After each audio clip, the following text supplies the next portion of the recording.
اعوذ باللہ من الشیطان الرجیم بسم اللہ الرحمن الرحیم ومن نعمرہ ننکسہ فی الخلق افلا یعقلون وما علمناہ الشعر وما ينبغی لہ ان هو الا ذکر وقرآن مبین لینذر من کان حیا ویحق القول علی الکافرین اولم یروا انا خلقنا لهم مما عملت ایدینا انعاما فهم لها مالکون وذللناها لهم فمنها ركوبهم ومنها يأكلون ولهم فيها منافع ومشارب افلا يشكرون واتخذوا من دون الله آلهة لعلهم ينصرون لا يستطيعون نصرهم وهم لهم جند محضرون فلا يحزنك قولهم انا نعلم ما يسرون وما يعلنون اولم ير الانسان انا خلقناه من نطفة فاذا هو خصيم مبين وضرب لنا مثلا ونسي خلقه قال من يحيي العظام وهي رميم قل يحييها الذي انشأها اول مرة وهو بكل خلق عليم الذي جعل لكم من الشجر الاخضر نارا فاذا انتم منه توقدون اوليس الذي خلق السماوات والارض بقادر على ان يخلق مثلهم بلى وهو الخلاق العليم انما امره اذا اراد شيئا ان يقول له كن فيكون فسبحان الذي بيده ملكوت كل شيء واليه ترجعون۔ اور جس شخص کو ہم لمبی عمر عطا کرتے ہیں تو ہم اس کی تخلیق کو بالکل الٹ دیتے ہیں۔ کیا یہ لوگ عقل سے کام نہیں لیتے؟ اور اے پیغمبر، ہم نے آپ کو شعر و شاعری نہ سکھلائی نہ وہ آپ کے مناسب ہے، یہ تو صرف ایک نصیحت کی کتاب ہے اور ایسا قرآن ہے جو ہر چیز کو کھول کھول کر بیان کرنے والا ہے، تاکہ یہ اس شخص کو ڈرائے، باخبر کریں جو زندہ ہو اور کافروں کے خلاف حجت ثابت ہو جائے۔ کیا انہوں نے نہیں دیکھا کہ ہم نے ان کے لیے اپنے ہاتھوں سے بنائی ہوئی چیزوں میں سے مویشیوں کو بنایا، پھر وہ اس کے مالک بنے بیٹھے ہیں، اور ہم نے ان کو ان کے تابع کر دیا، تو ان میں سے کچھ مویشی ان کے سواری کے کام ہیں اور کچھ کو وہ کھاتے ہیں، اور ان مویشیوں میں ان کے لیے اور بھی بہت سے دیگر فائدے ہیں اور بہت سی پینے کی چیزیں ہیں۔ کیا وہ لوگ شکر ادا نہیں کرتے؟ اور انہوں نے اللہ کو چھوڑ کر معبود بنا رکھے ہیں تاکہ ان کی مدد کی جائے۔ وہ لوگ ان کی مدد کرنے کی طاقت نہیں رکھتے ہیں، بلکہ وہ ان کے خلاف ایسے لشکر ہیں جو حاضر کیے جائیں گے۔ لہذا اے پیغمبر، آپ کو ان کی بات رنجیدہ نہ کرے، بے شک ہم جانتے ہیں ان چیزوں کو جو یہ چھپ کر کرتے ہیں اور جو چیزیں یہ اعلانیہ کر رہے ہیں۔ کیا انسان نے نہیں دیکھا کہ ہم نے اس کو نطفے سے پیدا کیا، پھر وہ دیکھتے دیکھتے کھلے طور پر جھگڑالو ہو گیا ہے اور وہ ہمارے لیے باتیں بنا رہا ہے اور اپنی تخلیق کو بھول گیا ہے۔ وہ کہتا ہے کہ کون ہڈی کو دوبارہ زندہ کرے گا، کون ہڈی کے اندر زندگی پیدا کرے گا جبکہ وہ گل چکی ہو۔ اے پیغمبر، اس سے کہہ دو وہی ذات اس کے اندر دوبارہ زندگی پیدا کرے گا جس نے اس کو پہلی مرتبہ پیدا کیا، اور وہ ہر طرح کے پیدا کرنے کی مہارت رکھتا ہے۔ وہی ہے جس نے تمہارے لیے سرسبز و شاداب درخت سے آگ پیدا کیا تو تم اس سے پھر آگ سلگاتے ہو۔ کیا وہ ذات جس نے آسمان اور زمین کو پیدا کیا وہ اس بات پر قادر نہیں ہے کہ وہ اس جیسی دوسری چیزوں کو بھی پیدا کر دے؟ کیوں نہیں؟ وہی سب سے زیادہ پیدا کرنے والا، ہر چیز کو جاننے والا ہے۔ اس کا معاملہ یہ ہے کہ جب وہ کسی چیز کا ارادہ کرتا ہے تو وہ کہتا ہے ہو جا، بس ہو جاتی ہے۔ اس پاک ہے وہ ذات جس کے ہاتھ میں ہر چیز کی بادشاہت ہے اور اسی کی طرف تم سب کو لوٹایا جائے گا۔ سورہ یاسین کی آخری آیتیں ہیں۔ سورہ یاسین کی تفسیر چل رہی تھی تو میں نے آپ کو بات بتلائی تھی کہ اس صورت کے اندر بھی گزشتہ صورت اور دیگر صورتوں کی طرح اللہ تبارک و تعالیٰ کی قدرت کاملہ اور حکمت بالغہ کا تذکرہ ہے، اور چونکہ اس صورت کے اندر فصیح و بلیغ اور جامع انداز میں ان قدرتوں کا تذکرہ کیا گیا ہے، اس وجہ سے اس صورت کا نام اس صورت کو قلب القرآن بھی کہا جاتا ہے۔ اور ابتدا میں نے آپ کو باتیں بتائی تھی کہ اس صورت کے کئی نام ہیں، اس صورت کے سلسلے میں کئی فضیلت احادیث کے اندر وارد ہے۔ انسان جن مقاصد کے پیش نظر بھی اس صورت کی تلاوت کرتا، اللہ تبارک و تعالیٰ اس کے اندر کامیابی عطا کرتے ہیں۔ اس صورت کا نام قاضیہ بھی ہے، یعنی حاجتوں اور بلاؤں کو حاجتوں کو پوری کرنے والی یا پورا کروا دینے والی صورت۔ اسی طریقے سے دافیہ بھی اس صورت کا نام ہے، یعنی بلاؤں اور مصیبتوں کو دور کرنے والی صورت۔ بہرحال اس صورت کے اندر یا اس سے پہلے جو صورت تھی ان تمام کے اندر اللہ تبارک و تعالیٰ کی قدرت کاملہ کو اور حکمت بالغہ کو بیان کر کے عقیدہ آخرت، عقیدہ رسالت اور عقیدہ توحید کو اس طور پر ثابت کیا گیا تھا کہ دیکھو جس ذات نے اس عظیم الشان محیر العقول نظام کو بنایا اور پیدا کیا، اس دنیا کو جس خدا نے پیدائش دی، تخلیق کی جس دنیا کی جس خدا نے اتنے عظیم الشان آسمان، سورج، چاند، ستارے اور انسانوں کو بنایا، وہ ذات اس پوری دنیا کے نظام کے چلانے میں کسی دوسرے کا محتاج نہیں ہو سکتا ہے۔ لہذا اس سے ہر طرح کی شرک کی نفی کر دی گئی اور اس بات کا اثبات کر دیا گیا کہ جب وہ اکیلے اس پوری دنیا کو بنا سکتا ہے تو چلا کیوں نہیں سکتا ہے؟ جب چلا سکتا ہے تو اسی کی عبادت کی جائے گی، اسی کے لیے ساری تعریفوں کا مستحق بھی وہی ذات ہوگا۔ اس کے بعد یہ بات بتلائی گئی کہ دیکھو اسی سے جب تم غور کرو گے تو تم اس نتیجے پر پہنچو گے کہ اتنی بڑی دنیا کو یوں ہی بیکار نہیں پیدا کیا ہوگا، بلکہ اس کے پیچھے کوئی نہ کوئی اللہ کا کیا ہوگا مقصد ہوگا۔ لہذا وہ مقصد یہی ہے کہ جو اس دنیا میں اللہ کی مرضی کے مطابق زندگی گزارے اس کو انعام سے نوازا جائے، اور جو اللہ کی مرضی کے خلاف زندگی گزارا جائے اس کو سزا دی جائے۔ اس کے لیے یوم آخرت کا ہونا ضروری ہے تاکہ کوئی ایسا دن ہو جس دن یہ فیصلہ کیا جائے۔ لہذا یہی قدرت کاملہ کے اندر غور کرنے سے انسان بعض بعد الموت کا بھی عقیدہ ثابت ہوتا ہے، اور انسان کے لیے عقیدہ مضبوط طریقے سے ثابت ہو جاتا ہے کہ دیکھو ایک ایسے دن کی ضرورت ہے تاکہ انعام دیا جائے اور سزا دی جائے، اور اسی دن کا نام کیا ہے؟ آخرت ہے، تاکہ موت کے بعد دوبارہ زندگی آئے جہاں اس دنیا کے اندر جیسے انسانوں نے زندگی گزاری اس کے مطابق اس کا فیصلہ کیا جائے۔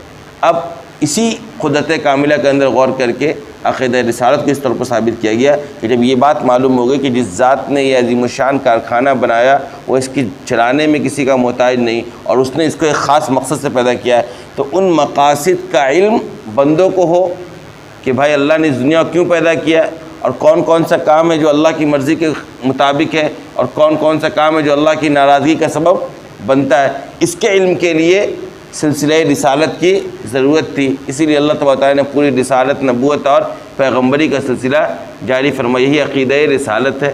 لہذا اسی قدرت کاملہ کے اندر عقیدہ رسالت کا بھی اس بات ہوتا ہے، یعنی ان دونوں صورتوں کے اندر یا دیگر جگہوں پر بھی قرآن کریم نے جو اس پوری دنیا کو پیش کیا، اپنی قدرت کاملہ کا جو بار بار تذکرہ کیا کہ سورج کو دیکھو، چاند کو دیکھو، پہاڑ کو دیکھو، دریاؤں کو دیکھو، بنجر زمین کو دوبارہ زندہ کیے جانے کو دیکھو، مویشیوں کو دیکھو، جانوروں کو دیکھو، یہ سارے انعامات جو اللہ تبارک و تعالیٰ نے پیدا کر رکھے ہیں یہ تمہارے سمجھنے کے لیے، تمہارے لیے غور و فکر کرنے کا اس کے اندر کیا ہے مقام ہے کہ تم غور و فکر کرو، تم نتیجے پر پہنچو گے کہ اللہ ایک ہے، اس کے سوا کوئی معبود نہیں ہے، ساری چیزوں کا خالق و مالک وہی ہے، اس زندگی کے بعد ایک اور زندگی کا سامنا کرنا ہے، اور جو نبی اور رسول اس دنیا کے اندر بھیجے گئے وہ سب کے سب کیا تھے؟ سچے تھے۔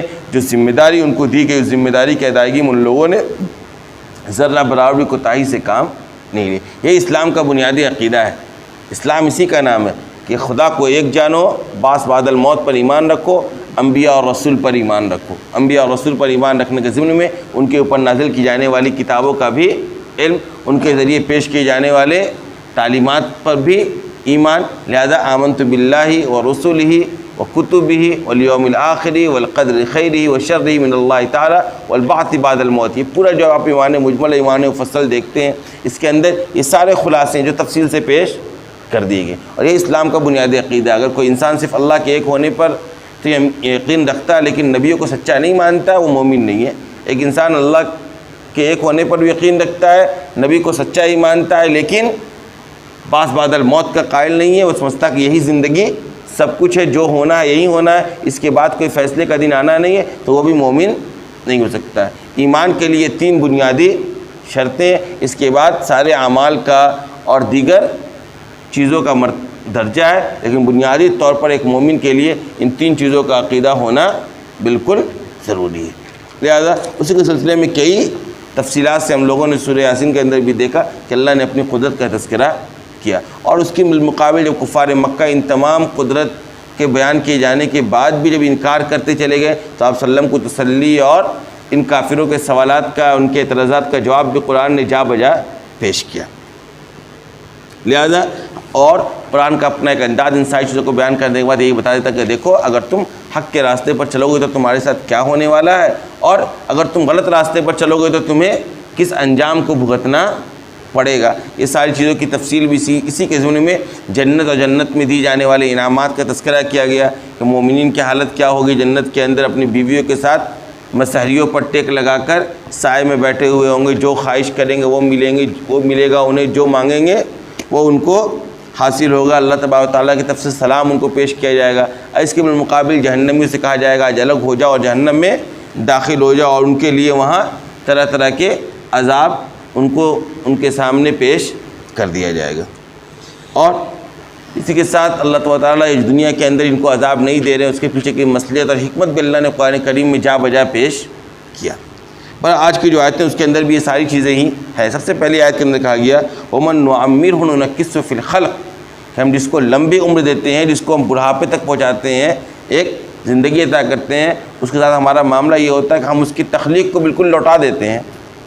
یعنی انسانوں کے لیے غور و فکر کرنے کا مقام یہ ہے کہ جس اللہ نے ایک انسان کو جوانی کی عمر میں قوہ مضبوط دیا، عقل مضبوط عطا کی، آنکھوں کی بینائی مضبوط ہوتی ہے، کانوں کی سماعت مضبوط ہوتی ہے، ساری باتوں کو صاف صاف بول پاتا ہے، چل پاتا ہے، پیر اور ہاتھ سے ہر کام کو انجام دیتا ہے، وہی انسان کو جب اللہ بوڑھا کرتا ہے تو یہ حالت ہوتی ہے کہ نہ سننے کی صلاحیت باقی رہتی ہے، نہ بولنے کی صلاحیت باقی رہتی ہے، نہ دیکھنے کی صلاحیت باقی رہتی ہے، نہ چلنے کی صلاحیت باقی رہتی ہے۔ یعنی یہ ساری صلاحیتیں اللہ اسے چھین لیتا ہے اسی دنیا کے اندر، اور اس کو کمزور کر دیتا ہے یا بالکل ختم کر دیتا ہے۔ تو جو اللہ یہ سارے ایک انسان کے اندر یہ ساری تغیرات، ساری تبدیلیاں پیش کر سکتا ہے، کیا وہ انسانوں کو دوبارہ زندہ نہیں کر سکتا ہے؟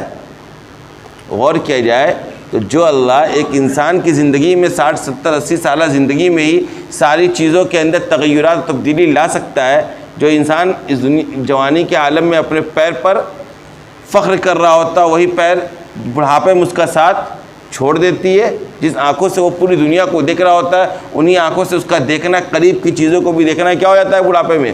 مشکل ہو جاتا ہے۔ ایک بات کو 3 مرتبہ کہتا ہے، کہو سنائی نہیں دے رہا ہے۔ تو انسان کی ہر انسان کی زندگی میں اتنے تغیرات تبدیلیاں جو اللہ پیدا کر سکتا ہے، کیا وہ انسانوں کو دوبارہ زندگی نہیں دے سکتا ہے؟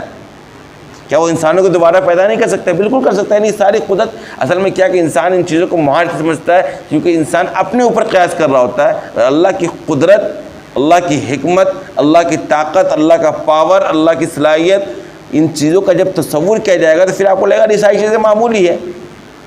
ہم اور آپ بہت سارا کام نہیں کر پاتے، لیکن جن کے پاس اتھارٹی اور پاور ہوتی ہے وہی وہ کام آسانی سے کر دیتے ہیں۔ تو چونکہ ہمیں پاس ابھی چند دن پہلے کا واقعہ، 3 دن پہلے کا، ایک مریض آیا ہاسپٹل میں، سرکاری ہاسپٹل میں، اس کے پیٹ میں بچہ 3 دن سے ختم ہو چکا تھا، اور وہ ہاسپٹل والا ایڈمٹ لے نہیں رہا تھا، اپنا کھیل کر رہا تھا وہ۔ تو کسی طریقے سے اس نے مجھ سے رابطہ کیا، میں نے اس کو راستہ بتلایا کہ دیکھو تم فلاں صاحب سے ملو اور فلاں صاحب کو بولو کال کرنے کے لیے، ان کا کال جائے گا تو سارا کام ہو جائے گا۔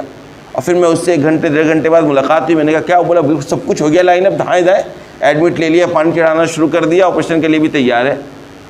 تو چونکہ کوئی چیز ممکن اس وجہ سے نہیں تھا کہ ہم اور آپ، اس کے پاس وہ پاور نہیں تھی، جس کے پاس پاور تھا اس نے ایک کال سے سارا کا سارا نظام بدل دیا۔ دیکھیے ابھی 2 ملکوں میں جنگ ہو رہی تھی، لگ رہا تھا بس ایک ملک دوسرے ملک کو ختم کر کے ہی سانس لے گا، اور جس کے پاس پاور تھا اس نے ایک ٹویٹ کیا کہ بھائی 5 بجے سے لڑائی بند کرو، بند ہو گئی لڑائی۔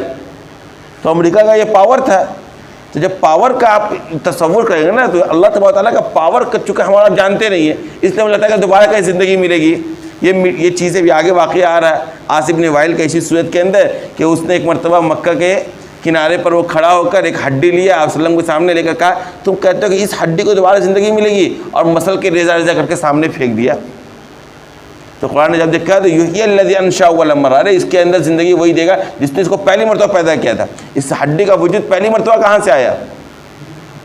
کیا کوئی ٹیکنالوجی تھی اس ہڈی کو وجود میں لانے کی؟ کہ تمہارا اس کے اندر کوئی طاقت تھی؟ جو ذات اس کو پہلی مرتبہ پیدا کرنے پر قادر ہے، اس کے لیے دوبارہ پیدا کرنا کیسے مشکل ہو سکتا ہے؟ تو بعد الموت کے عقیدے کو لے کر جو انکار لوگ کرتے ہیں اس بنیاد پر وہ سمجھتے ہیں کہ اس نے دنیا میں کبھی دیکھا ہی نہیں کسی کو مرنے کے بعد دوبارہ زندہ ہوتے، یا کسی کو دوبارہ زندگی دی جانی، اس لیے اس کو محال لگ رہا ہے۔ لیکن جس اللہ نے کا یہ سارا کام ہے، جس کا یہ نظام ہے، جس نے پوری دنیا کو پیدا کیا، اس کے لیے ساری چیزیں کچھ بھی نہیں ہے۔ اس کے لیے ساری چیزیں یعنی دنیا کے اندر یہ چند مثالوں سے آپ کو اندازہ لگ سکتا ہے۔ ابھی آپ نے دیکھا نا 2 ملکوں کے پورے حالات، لیکن جس کے پاس پاور تھا وہ وہاں سے ایک ٹویٹ کرتا ہے کہ 5 بجے کے بعد لڑائی ختم ہونے والی ہے، کوئی کسی کے اوپر گولی باری نہیں کرے گا اور لڑائی ختم۔ اس کا یہ پاور تھا، اور یہاں کسی کے پاور تھا کہ ہم اور آپ کیا کال کر کے لڑائی ختم کروا سکتے تھے؟ یا کسی اور ملک کے اندر یہ طاقت تھی؟ جس کے پاس طاقت تھی اس کے لیے کوئی چیزیں مشکل نہیں ہے۔ بس اللہ تبارک و تعالیٰ کی جو طاقت اور قدرت، ان اللہ علی کل شیء قدیر، اللہ ہر چیز پر، ہر چیز کا مطلب یہ کہ کوئی بھی چیز جو آپ کے لیے مشکل سے مشکل لگ رہا ہے، آپ کے لیے محال سے محال لگ رہا ہے، آپ کے لیے ناممکن سے ناممکن لگ رہا ہے، وہ بھی اس پر بھی اللہ قادر ہے، اس پر بھی اللہ قادر ہے۔ تو اللہ دوبارہ زندہ کیے جانے پر بھی قادر ہے۔ لہذا یہ لوگ کہتے یہ تھے کفار مکہ، بار بار جب یہ باتیں ہوتی تھی کہ یہ شاعر ہے یہ شخص، اور یہ ساری باتیں شاعری پیش کر رہا ہے۔ قرآن نے کہا وما علمناه الشعر وما ينبغي له، حقیقت یہ ہے کہ ہم نے آپ صلی اللہ علیہ وسلم کو کوئی شعر و شاعری نہیں سکھلائی، اور نہ یہ کسی نبی کے شایان شان ہے۔ آپ صلی اللہ علیہ وسلم کی شایان شان بھی نہیں کہ وہ تمہارے سامنے آ کر کیا کریں، شعر و شاعری پیش کریں، بلکہ ان هو الا ذکر وقرآن مبین، بلکہ حقیقت یہ ہے کہ یہ ایک نصیحت کی کتاب ہے، اور ایسا قرآن ہے جو ہر چیز کو کھول کھول کر بیان کر رہا ہے۔ تمہاری زندگی کی حقیقت، تمہاری موت کے بعد کی زندگی، ان ساری چیزوں کو قرآن کریم کیا کرتا ہے؟ کھول کھول کر بیان کرتا ہے۔ یہ کوئی شعر و شاعری کی کتاب نہیں ہے۔ لہذا کیوں؟ مقصد کیا ہے قرآن کو نازل کرنے کا، قرآن نبیوں کا سلسلہ جاری کرنے کا، قرآن کے اندر ساری باتیں کھول کھول کر پیش کرنے کی، لِيُنذِرَ مَنْ كَانَ حَيًّا وَيَحِقَّ الْقَوْلُ عَلَى الْكَافِرِينَ، تاکہ جن لوگوں کے اندر زندگی باقی، یعنی جن کے اندر حق تک پہنچنے کا تڑپ اور جذبہ باقی ہے، ان کو کیا کرے؟ یہ باخبر کرے، متنبع کرے، اور جو لوگ انکار کر رہے ہیں ان پر حجت قائم ہو جائے۔ کل وہ یہ نہ کہے اللہ کے سامنے کھڑے ہو کر کہ ہمارے پاس تو کوئی بتلانے والا آیا ہی نہیں، ہمیں کوئی خبردار کرنے والا آیا ہی نہیں، ہمارے سامنے کوئی دستور اور کتاب اور قانون اور کیسے زندگی گزارنی اس سلسلے میں کوئی کتاب نازل کی نہیں گئی۔ اس لیے اللہ تعالیٰ نے سارا سلسلہ جاری کیا ہے تاکہ کافروں کے لیے کوئی جواب دینے کی گنجائش باقی نہ رہے، اور ساری کی ساری حجت ثابت ہو جائے، اور جب حجت تام ہو جائے گی تو پھر اللہ کے عذاب سے کوئی بچا نہیں پائے گا، اور نہ کوئی عذر اور معذرت پیش کرنے کا موقع باقی رہے گا۔ یہاں قرآن نے جدید جملہ کہا تاکہ ان لوگوں کو آپ بیدار کریں جو زندہ ہیں۔ اس سے پتہ چلتا ہے کہ جو لوگ غفلت کی زندگی گزار رہے ہیں وہ دراصل بظاہر تو زندگی ان کے اندر معلوم ہو رہی ہے، لیکن ان کا قلب مردہ ہو چکا ہے، ان کا دل کیا ہو چکا ہے؟ مردہ ہو چکا ہے۔ شریعت کے نظر میں ایسے لوگ جو غفلت بڑی زندگی گزارتے ہیں وہ زندہ بھی سمجھنے کے قابل نہیں۔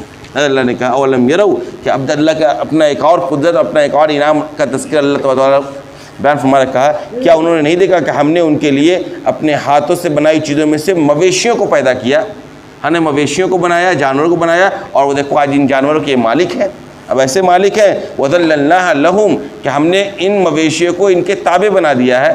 جانوروں کو آپ جدھر ہکائیں وہ ہکنے کو تیار ہے، جدھر آپ لے جائیں ادھر چلنے کو کیا ہوتا ہے جانور، یعنی جانور انسان کا تابع ہے اللہ کی قدرت سے۔ اللہ نے ان جانوروں کو انسانوں میں کیا کر دیا ہے؟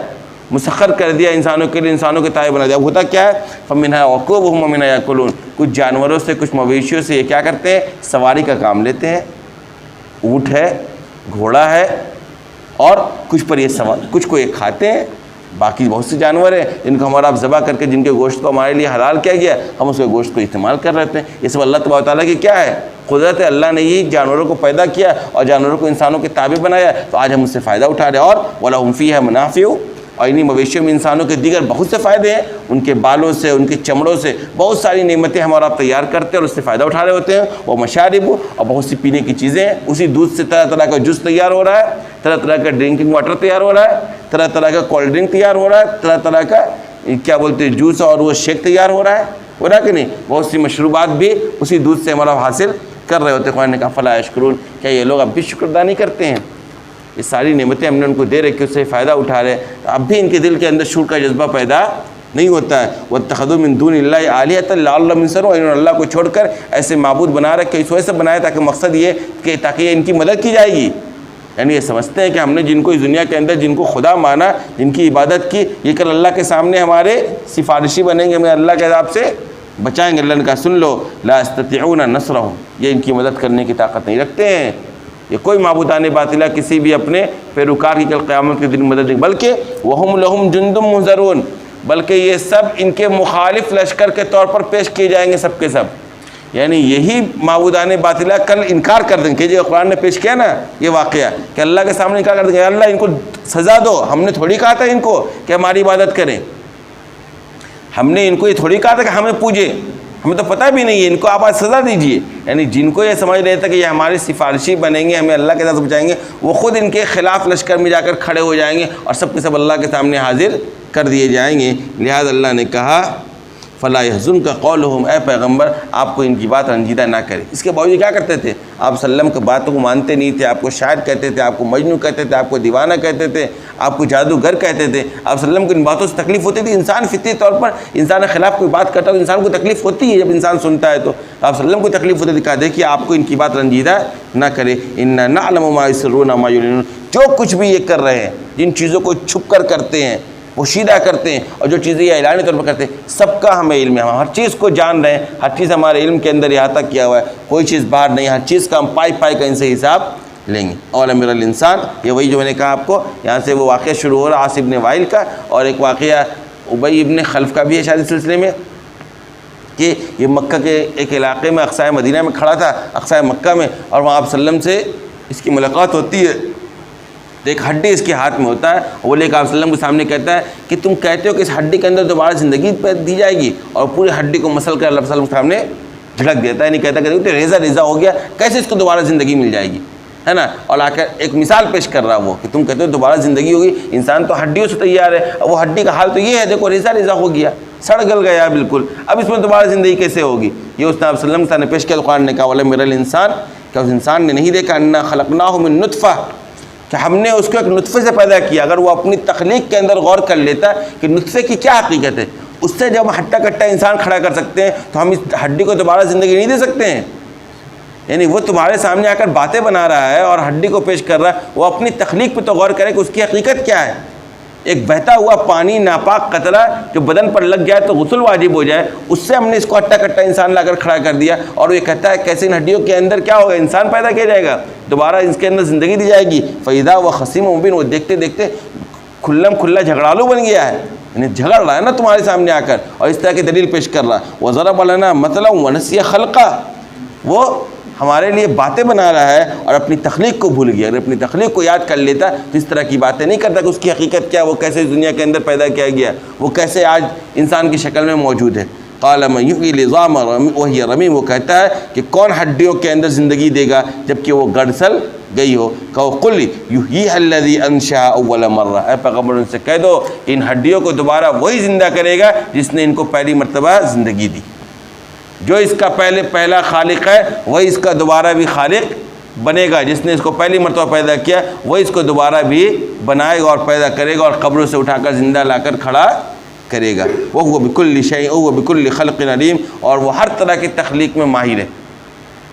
پہلی مرتبہ بھی کسی چیز کی تخلیق چاہیے وہ بھی وہ کر سکتا ہے، اور دوبارہ کسی کی تخلیق چاہیے ایک چیز کی تو اس کی دوبارہ بھی تخلیق وہ کر سکتا ہے. الذی جعل لکم، پھر کہا ایک مثال دی، الذی جعل لکم من الشجر الاخضر نارا فاذا انتم منه توقدون، وہی جس نے وہی ذات پیدا کرے گا جو تمہارے لیے سرسبز و شاداب درخت سے آگ بناتا ہے، آگ پیدا کرتا ہے، پھر تم اس سے آگ سلگاتے ہو. اللہ نے ایک مثال دی کہ دیکھو کیسے اللہ تبارک و تعالیٰ دوبارہ انسانوں کو پیدا کرے گا. اس کے لیے تو اللہ نے کئی مثالیں تمہارے سامنے پیش کر رکھی ہیں. عرب کے اندر 2 درخت ایسے تھے کہ ان 2 درختوں کو اندر سرسبز و شادابی تھی، یعنی بالکل ہرے بھرے درخت تھے. ان 2 درختوں کو اگر ایک دوسرے سے ٹکراتے تھے، آپ چکمکاتے تھے تو اس سے آگ نکلتی تھی. عرب اس سے آگ کا کام، آگ جلانے کا کام لیا کرتی تھی. ہم آپ نے دیکھا ہوگا پتھر کو، ایک پتھر کو دوسرے پتھر سے مار کر لوگ آگ جلاتے ہیں.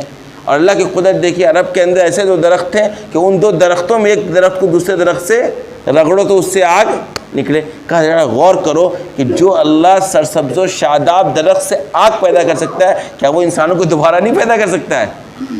بھائی سرسبز و شاداب درخت, جو درخت تازہ ہو, تر و تازہ ہو, اس کے اندر تو پانی ہوتا ہے کہ نہیں ہوتا ہے؟ اس کو نچوڑیے تو پانی نکلے گا. وہ تو بھیگا بھیگا ہوتا ہے, تازہ تو بھیگا ہوتا ہے. اس بھیگی ہوئی چیز سے پانی سے آگ پیدا کر رہا ہے اللہ. بتائیے دونوں اپوزٹ چیز ہے کہ نہیں؟ کہاں پانی کہاں آگ. تو جو اللہ تمہارے سامنے موجود ہے, تم خود اس سے کام لیتے ہو آگ لگانے کا.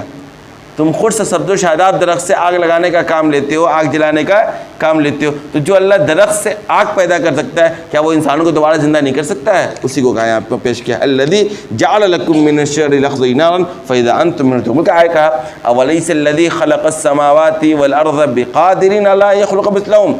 کیا وہ اللہ جس نے آسمانوں اور زمین کو پیدا کیا, وہ اس بات کی قدرت نہیں رکھتا ہے کہ وہ اس جیسی دوبارہ ان چیزوں کو پیدا کر دے؟ بالکل لگتا ہے. جس اللہ نے پہلے آسمان زمین پیدا کر کے دکھا دیا تمہیں. بھائی انسان کے پاس کسی کا کوئی کارنامہ نہیں ہو تو انسان یہ سمجھ سکتا ہے کہ بھائی فلاں صاحب سے یہ کام نہیں ہوگا, لیکن ایک مرتبہ کسی نے وہ کام کر دکھلایا تو آپ کیا سمجھتے ہیں؟ ارے یار یہ کام کر دیا تو اس کے لیے کام کیا مشکل ہے کہ نہیں؟ تو جس اللہ نے پہلی مرتبہ پوری دنیا کو پیدا کر دیا, آسمان و زمین پیدا کر دی, کیا اس کے لیے دوبارہ یہ انسان یہ پوری دنیا کو پیدا کرنا مشکل ہے؟ اولیس الذی خلق السماوات والارض بقادر علی ان یخلق مثلهم.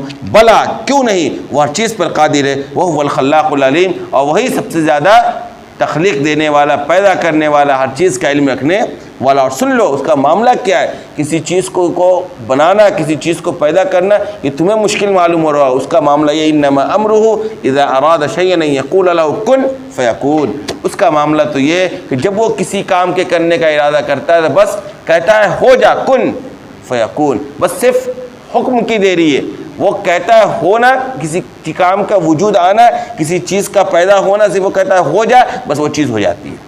اس کے لیے کوئی بہت زیادہ اسباب کو جمع کرو, پلان بناؤ, وسائل اکٹھا کرو, لوگوں کو لاؤ, تب جا کر کوئی عمارت تیار کی جائے گی. یہ انسانوں کی قدرت کا کھیل ہے. انسانوں پر اتنا پاور ہی نہیں ہے, اتنی طاقت ہی نہیں ہے. اس لیے اسے ایک کام کرنے کے لیے پیسے کو بھی جمع کرنا پڑتا ہے, لوگوں کو بھی ساتھ لینا پڑتا ہے, پلان بنانا پڑتا ہے, ایک وقت لگتا ہے, تب جا کے وہ کوئی ایک پرندہ اور ایک منزلہ عمارت بھی تیار کر پاتا. اللہ کا معاملہ ایسا نہیں ہے. اس کا معاملہ تو یہ کہ وہ صرف کہتا ہے کن فیکون. فسبحان الذی بیدہ ملکوت کل شیء والیہ ترجعون. لہذا پاک ہے وہ ذات جس کے ہاتھ میں ساری ہر چیز کی کیا ہے, سلطنت ہے.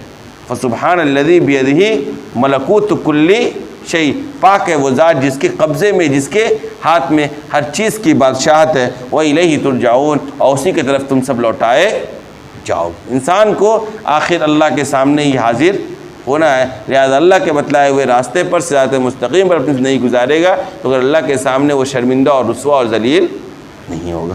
آخر دعوانا الحمدللہ.